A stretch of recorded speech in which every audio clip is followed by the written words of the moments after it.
First, mark the yoke and the shaft for orientation. GM uses a urethane they inject into the groove to hold them in place. To remove the urethane, you're going to need a pair of safety glasses and a torch. Start by heating the area around the bearing cup. Once it is hot enough, the heat will force the urethane out of the hole and empty from the groove.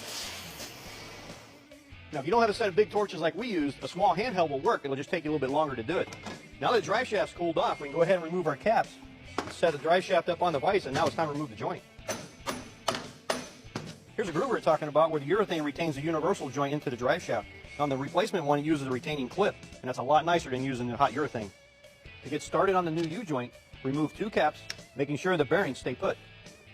Now place the joint into the yoke and slide the caps into the ears. Now place it in a vise and slowly tighten, pressing in the caps. Then install the retaining clips and do the same thing to connect the yoke to the shaft. And don't forget the reference marks.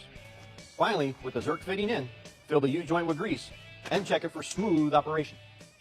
After installing the U-joint, you want to tape up the caps to keep them from falling off, because if they do, you'll have needle bearings all over the floor. All right, 1 down, 1 to go. Now this style actually uses a clip on the outside of the cup. The only problem with these can actually happen during installation. If the cups are pressed on too tight, it can cause the inside of the U-joint to ride against the inside of the cup. Now this will cause a lot of heat and push all the grease out, which will eventually result in premature bearing failure. Start by removing the retaining clips with pliers. Then, using a socket and hammer, tap the old caps out, being careful not to damage the shaft.